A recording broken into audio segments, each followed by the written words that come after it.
Hey everybody, it's Johnny Pialu. I'm back again.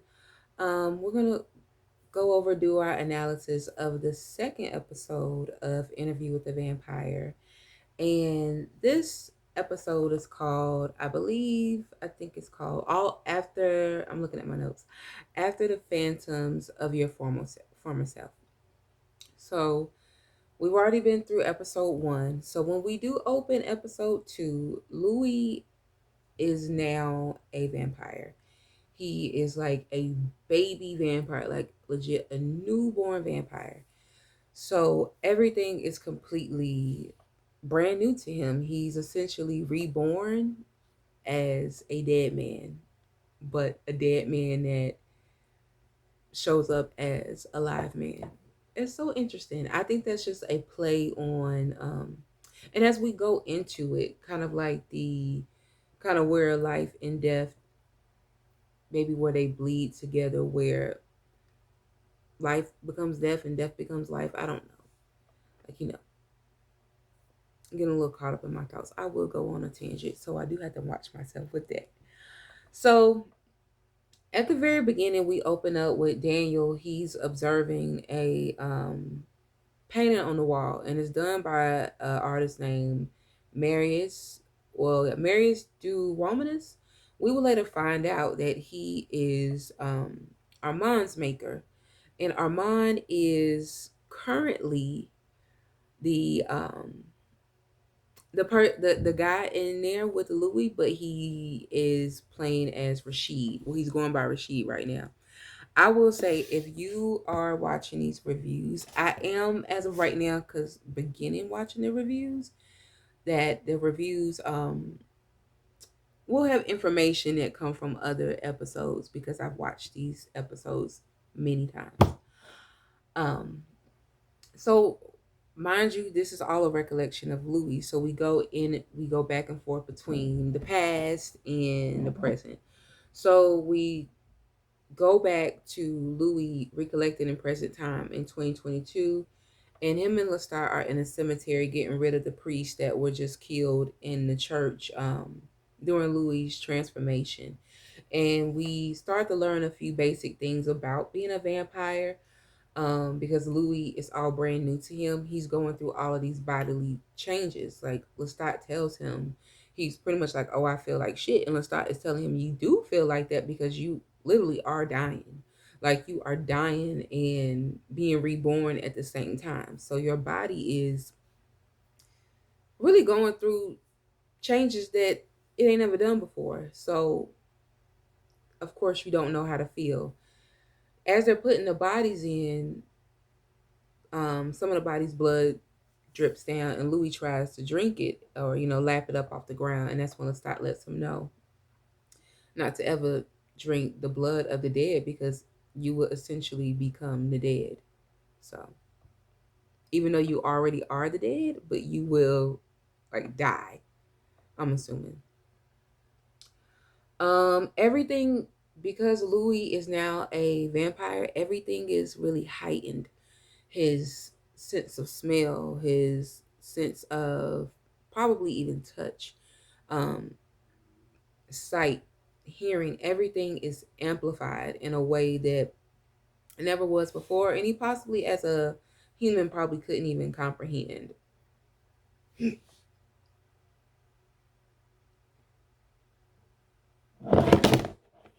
So yeah, comprehend.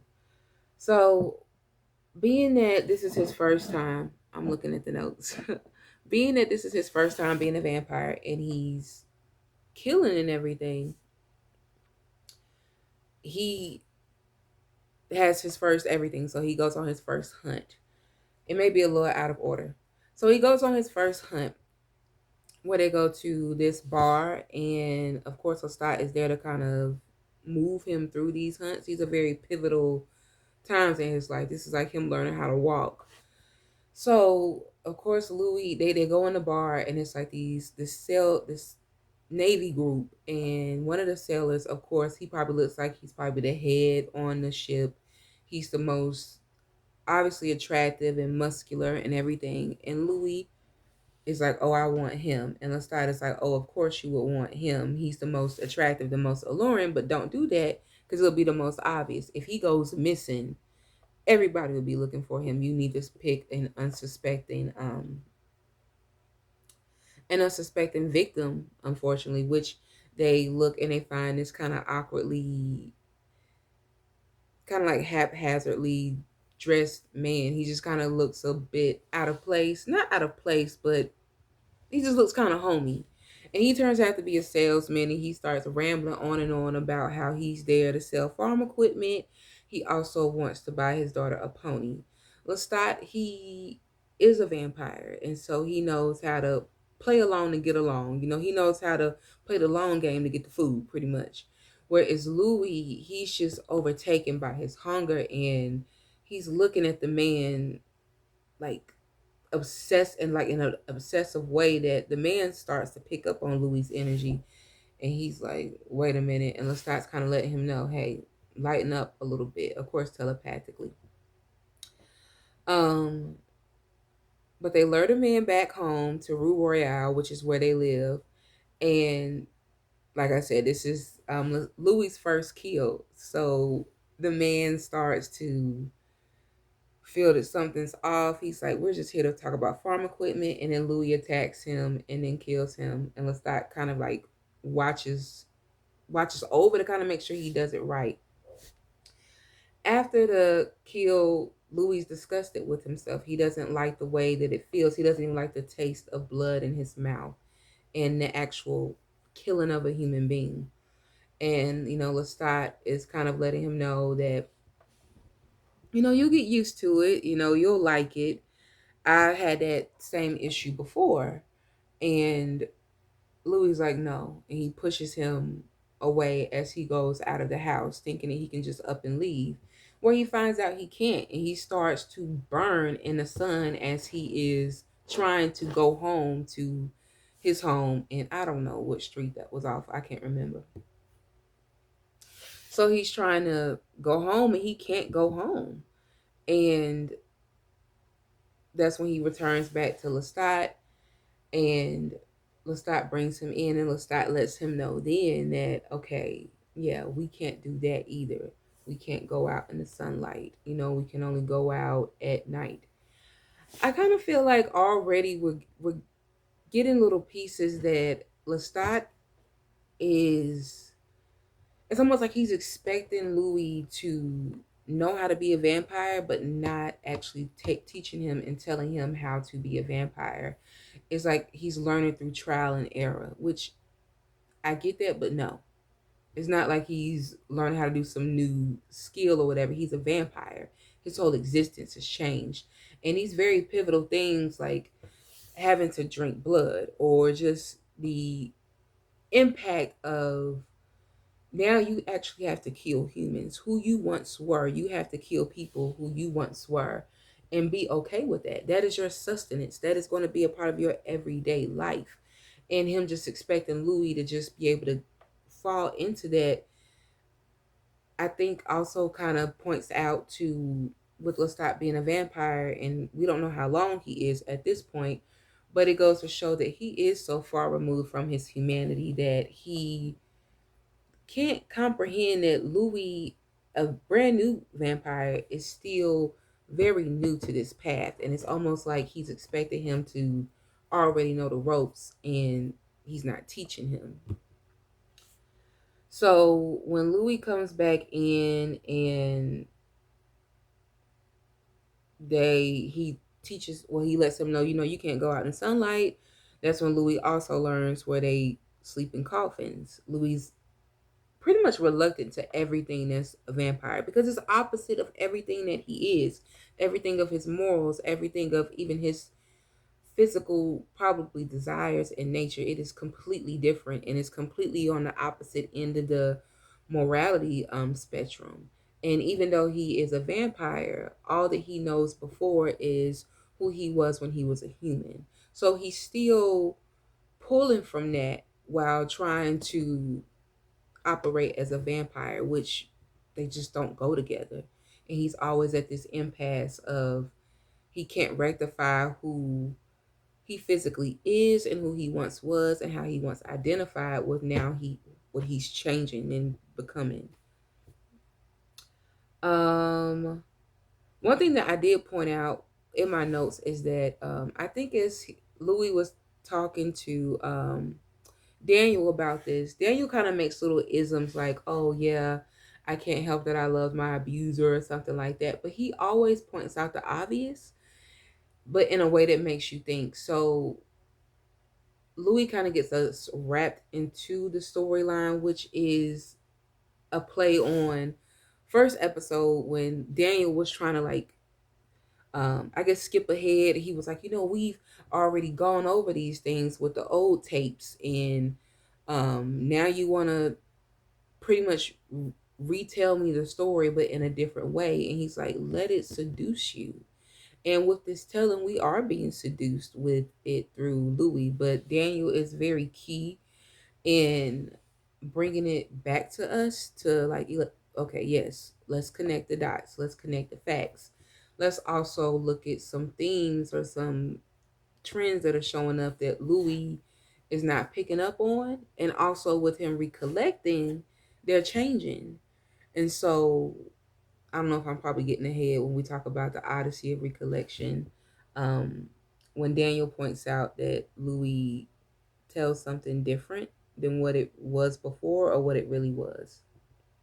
But I'm gonna come back to that. Um, so Louis, when we, I think I went too far ahead. Sorry about that.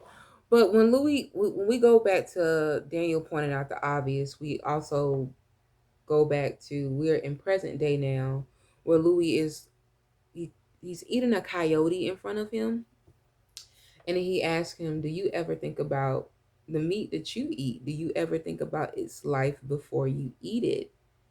And you be like, "Well, dang, do you really think about the food that you eat before you eat it? It was once a live, living organism, and now it's not no more. So that you can be sustained, and that's also its own cycle and play in of life and death, and how death is sustaining life on another side, and how life is dependent upon the death of this on the other side. So yes, and I would say in much different circumstances, everything is kind of playing out in its own way off of the same ideals. I told you I will go on a not spectrum, but go on a tangent, so it will be a little bit out of order. So Louis does not take to killing, and Lestat also lets him know he had that same issue as well. They are in a car together at this point, and they are getting money from Louis' whorehouses. And this is when Lestat is kind of selling like the essence and the beauty of being a vampire. He's really like dressing it up, and he's telling him that he's going to be like, you well, they go through the street. Yeah, they're in the car at this point. This is another time when he tells him, but at this point they're in the car, and he's telling him like the things that you will hear, or people's minds that you can read. Um, you hear all everything is amplified, and they're walking down the street, and he lets him know. Well, he says that most human impulses are based on three things. I want food, I want to go home, and I want sex. And Louis kind of goes into, they kind of go in during this time as they're talking, they're like walking along the street, walking along the path, and encountering people, and they're trying to see if they can pick up on which of these three needs that this person is kind of thinking of. And then Louis also, I don't know if it was in this episode. It could have been another episode, but if I, since I can't pinpoint it, I'll come back to it.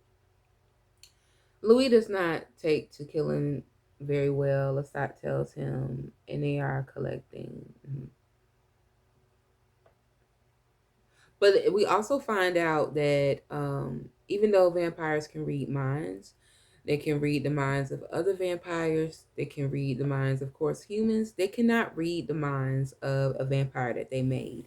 So Lestat lets Louis know that he can't read his mind, and he's pretty much at the mercy of what he tells him. And I think, you know what, that's a play that will show. I just think, well, I'm about to go on a tangent real quick. The fact that Lestat cannot read Louis's mind, I think will show the impact of that will show up in so many ways, especially pertaining to Lestat and how he's uncertain in Louis's love and affection for him. If he could read Louis's mind, he would know that Louis is deeply in love with him, but it also is kind of something that he is kind of at odds with.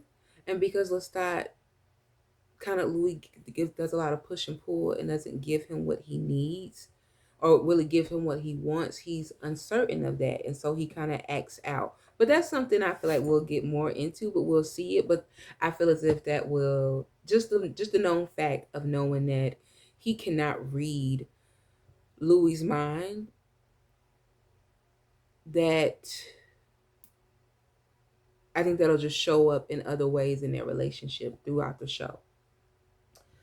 Um, Louis wants to keep up appearances. Even though he's a vampire, he most definitely still wants to keep up that he's still human. Nobody knows that they're vampires but them. And but he still wants to keep in touch with his family.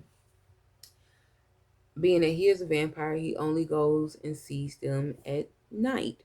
So at this point, Louis and Lestat goes to his old house where his family is still living, and his mama kind of, I think at this point she's like, it's been 6 months and you ain't been here, and he's kind of like, well, we ain't heard from you, and he's like, well, the phone works both ways. I think he said something like that. Well, it works both ways. Their distance, he ain't that far from her and she ain't that far from him. If she really wanted to see him, she would have made an effort. So she doesn't know, of course, that she can't see him because of him being a vampire, but his mama picks up on that there's something that has changed about him. His mama doesn't care for Lestat, and you could just pick up on the energy. They share nice nasties, and she's like, "Oh, with your overdressed self," and he's like, "Oh, you have a banjo in your yard," and it's just kind of like, "Sir, you done came over to this lady's house uninvited, and then you like throwing little nice nasty jabs. You really do be walking around like your shit don't stink, and like you really can just talk to people any type of way. Like you could just get away with it." Um,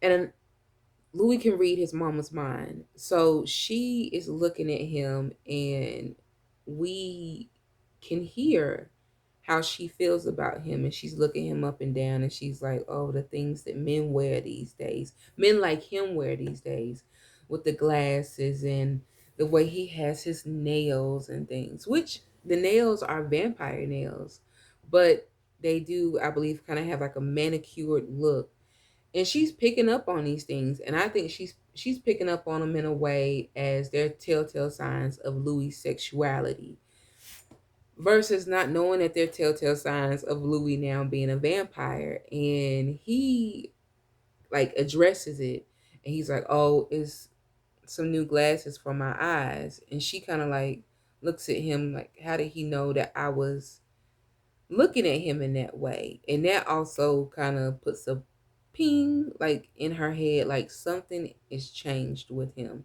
And she, in her mind, it has changed for the worse. He's amongst the devil now. We only really see him at night. How did he know what I was thinking to even speak on it? I think we don't know that she's thinking that, but we can tell that she's like, something's off. He goes in the house, he sits, we see Grace. Grace to me is, I truly feel in another time period, she probably maybe would have stood up more to their mom when it came to Louis, because she really was caught in the middle. When their mama would say things about Louis, even when she accused Paul's Paul, death being Louis's fault, even she was like, "Mama, that's don't say things like that." And the comfortability that I see that Louis has with Grace, even though he doesn't ever explicitly say that I am, in a relationship with a man or I am gay or whatever. I truly feel as if Grace knows that about Louis and they don't have to say it. And she's like his safe place outside, even though I believe Paul was his safe place as well, having someone to come to. I feel as if him and Grace are more so like friends. I feel as if they have kind of like a best friend relationship. And I do kind of believe if it was different times, they would have been able to keep their relationship or maybe just fledge it out a little bit more. So he goes in there and he sees Grace. Of course, she's now still, I would say, a newlywed. She's happy to see him. He hugs her. And he hears heartbeat in her belly, so he knows that she's pregnant. She's shocked too, and she's like, I didn't tell anybody. But when she's shocked that Louis knows, it's not like a it's not the same type of shock that the mama has, like, how you know that? She's like, oh my God, how did you know? And Louis picks up on that it's going to be twins. And she's like, no, it's not. And he wants to give her money for the future with this new baby. And she was like, I think she knew at the time she was pregnant, but they hadn't told anyone yet. So the fact that Louis could hear the heartbeats, it was like, oh my God. We go back to we cut to Louis talking to a real estate developer, I believe, about he wants to, I think at this point, if I remember correctly, he wants to, I think, maybe open his own salon. I don't know, or probably expand more on the his businesses, because I believe they're having some issues with like ordinances, or this might be a little too soon. I could be wrong.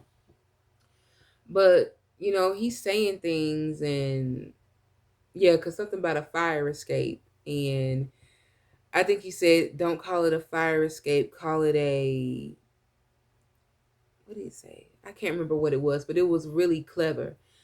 And the guy was like, you are an impressionable Negro, and calling him boy, all these microaggressions for a black man, or for a black person, period, but for a black man like Louis in the Jim Crow area, it is very down putting. You're talking down to me, or you're talking down to him. And he's very intelligent, very creative and innovative and entrepreneurial, and more so in ways than this developer is. He's able to keep him on his toes and come up with ideas that even is like, wow, I didn't even think of that as a developer. And he's still taking these moments to, show his authority, whether he realizes it or not, by calling him boy and calling him, an exceptional Negro. And of course, that pisses Louis off. And he ends up attacking and killing the man. And he was like, unfortunately for him, I think he picked the most unfortunate time to dabble in fuckery, or something he said when he's telling it to Daniel. And it's such a, even as he says that, that's such a clever way of saying, you done fucked around and found out, and now I gotta show you. Oh, you done messed around and found out. Maybe I shouldn't say it like that. But and in this moment, we also learn how they well, no, when he killed the salesman, we learned how they dispose of the bodies, which they burn them in the incinerator. So he kills this, I think it's a real estate person or an alderman, councilman, whatever it is. And him and Lestat have this back and forth where Lestat is like, okay, you are killing important people. Like, yes, you can kill somebody else that they're not going to look for, but you killing people who people know and they're going to look for. you need to be mindful. And he keeps calling him fledgling. And Louis tells him that feels like he's saying slave. And Lestat kind of exasperates in a way like, oh, here we go again with talking about race. And for Louis, it's it's how can we not talk about it? And Lestat, he's a Frenchman and he's also white. So he's on the benefiting spectrum of the institution of racism.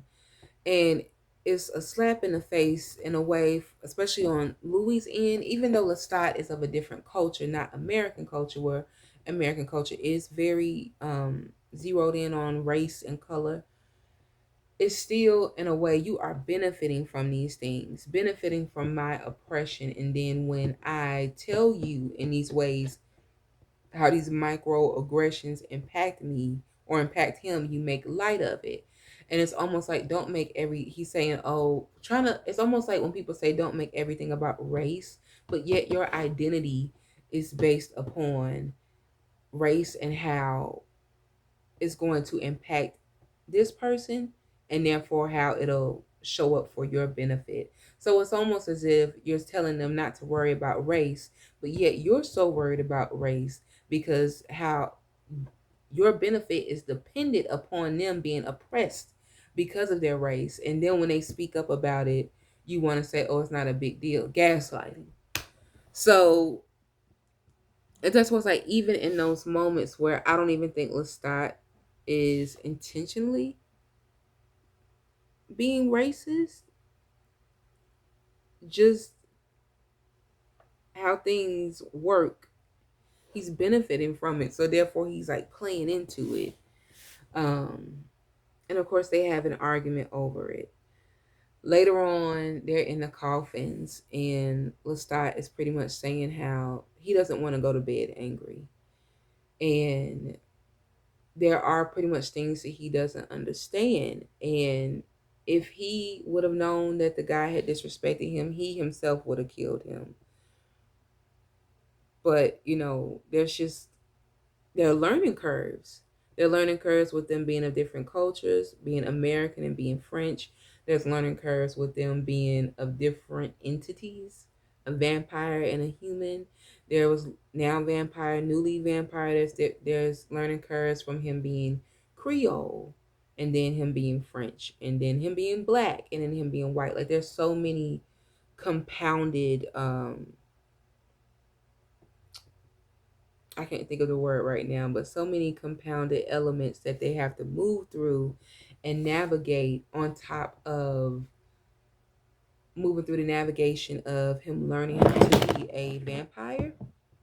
It's a lot. And it's overwhelming. And especially with everything going on, and you don't necessarily have the best teacher that's being patient with you.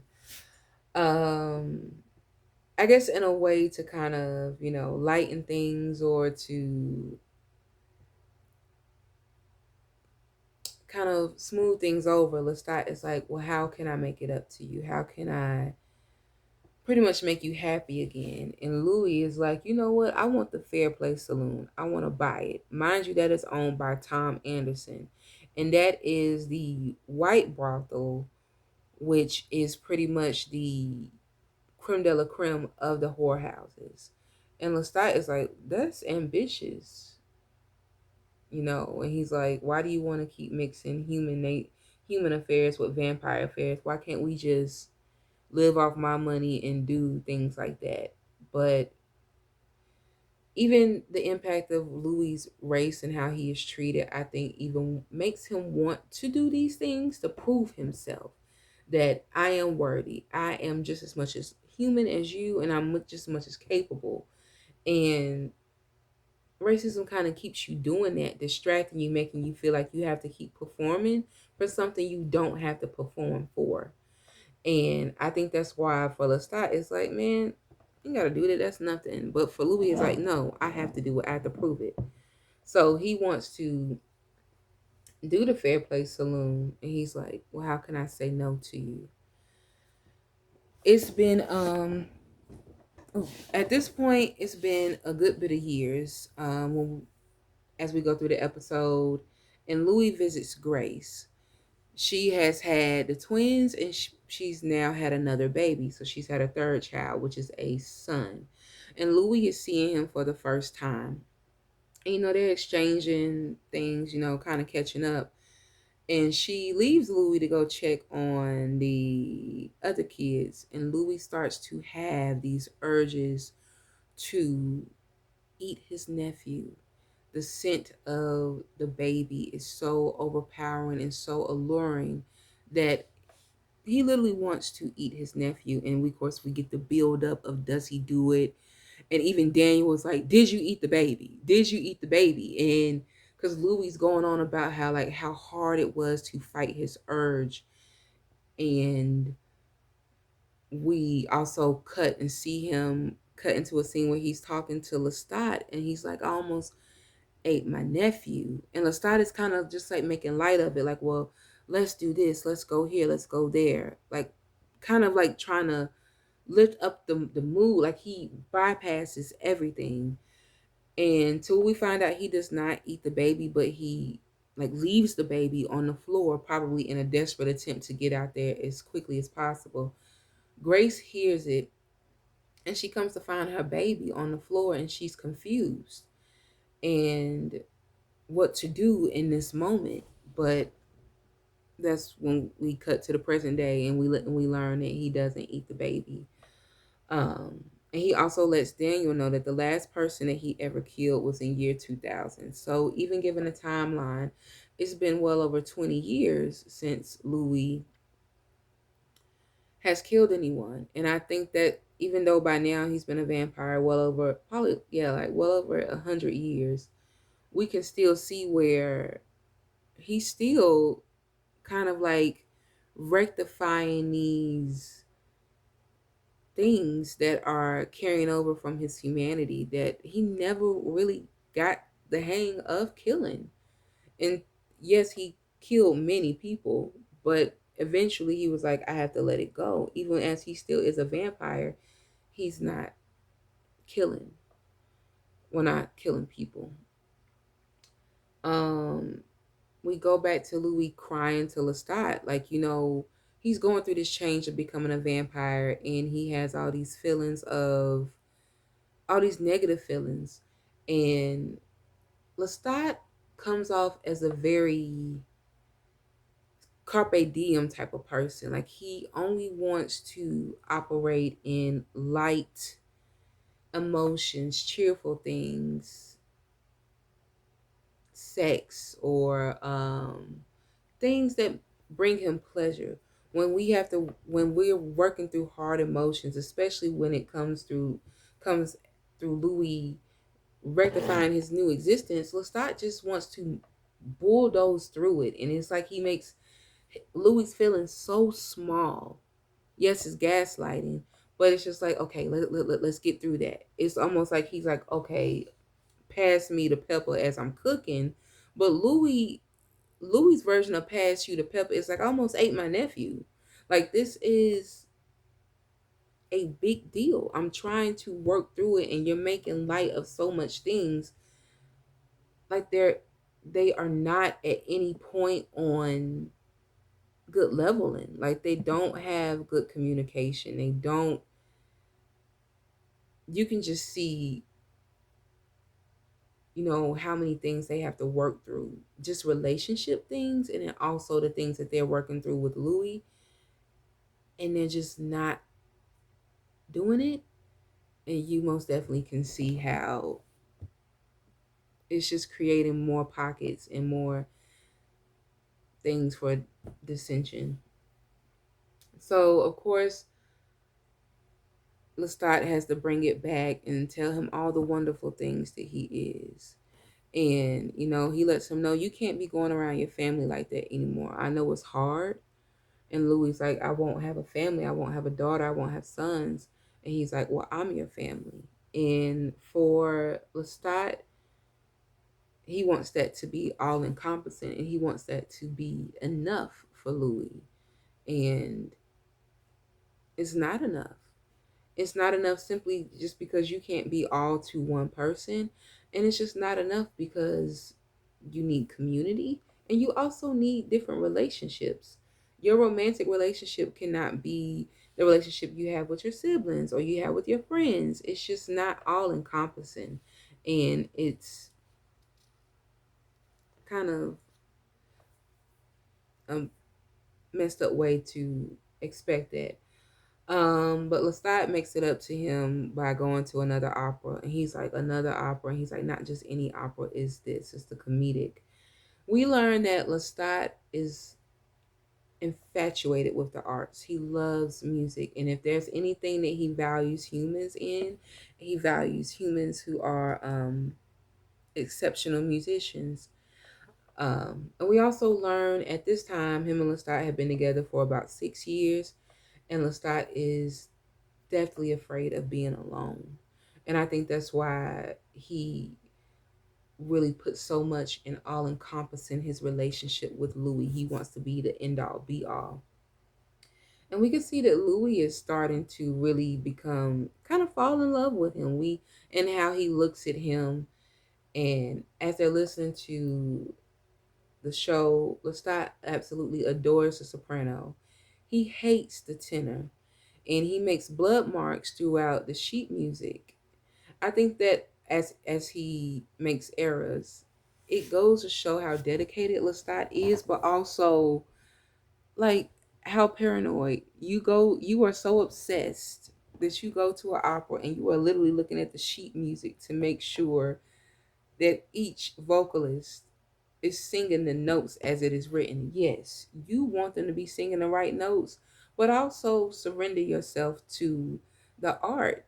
Get into the music, get into how they are singing, how they are conveying the message of the music. But it's almost like he's looking for a reason to not kill them. Like, I was going to kill y'all anyway. I really don't mess with y'all like that. And y'all better have a reason. It's almost like a checklist. Like, okay, you made it, you made it. So because he doesn't like the tenor and he feels that the tenor did such a horrible job, he is intent on killing him. And he is intent on eating him. And by doing that, he pretty much gets nice with the tenor and makes the tenor believe that he likes him. So they get the tenor back to Rue Royale, and where at this point Lestat just tears the tenor down. His self esteem. Even Louis says he just watches in a short time as Lestat completely obliterates this man's confidence in his singing. He's playing the piano and pretty much getting him to sing along. He's like, no, the note is this, and you're singing this, and you're supposed to sing it like that. And he stands up and he's in his face, pretty much criticizing him and telling him how poorly he sings. And he hits him in the throat. He cuts him and he starts to bleed out. And Louis is like, why are you doing this? And Lestat is pretty much saying, because I can and because I enjoy it. I enjoy the authority that I have over life and taking it. I enjoy it. And Louis was like, I don't. You don't have to make something, you don't have to take this man's life over something so small. And Lestat has this outburst and he's like, well, I do and I enjoy it and I'm going to. You need to accept that you are a killer.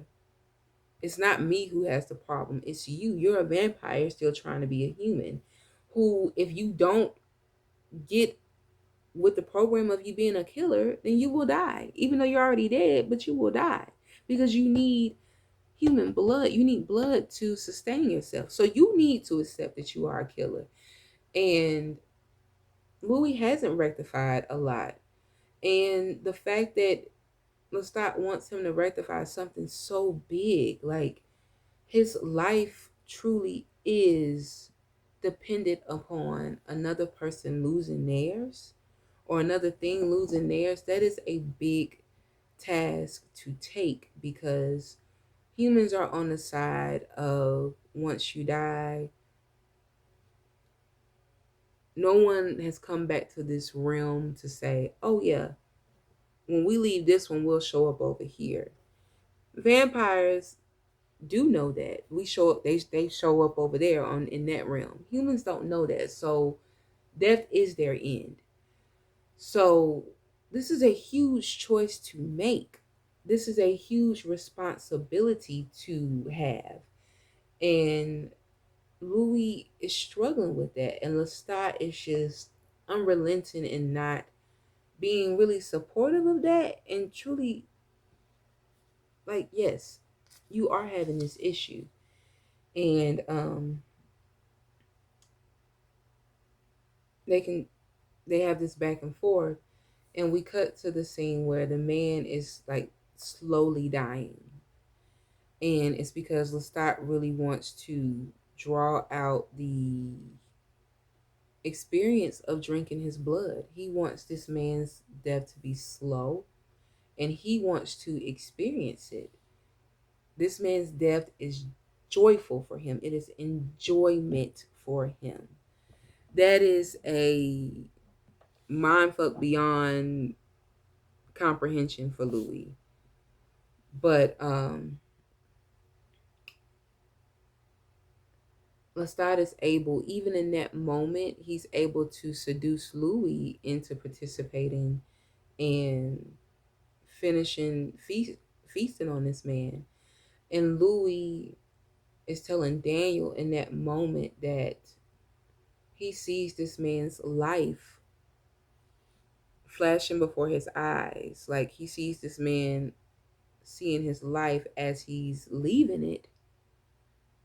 And as he's feeding upon him, it's like he gets to live this man's life because through his death. It's so, and Lestat is telling him that if he accepts who he is, he can see the beauty in it. And he can see the beauty in death. Because from their perspective, death is not an end. It is really just another vehicle, another channel, another, it is another form of life. It is another form of being alive, experiencing, doing all the things. And Louis is still coming to grips with that. And we close out with him coming back into real time where they're eating and they are having a dessert, him and Daniel. And he's like, well, since you drink blood, what does food taste like? And he was like, well, it just tastes like nothing. Like the way you can imagine soap might taste, this is what this tastes like to me. Um, and we finished that episode and we kind of, I guess, what we keep seeing, well, not, yeah, we can say we keep seeing death is now life, and how Louis has to rectify that, and how his new life is death, and pretty much how that upends everything. Um, we'll drop your comments down below on what I had to say or any feedback, or if there's things that I missed or might have picked on or picked up on, or you picked up on, or you have a different view. Let's correspond. Let's just get this feedback going, and I'll be back with my review of episode 3. And I'll see you guys later. Thank you for watching.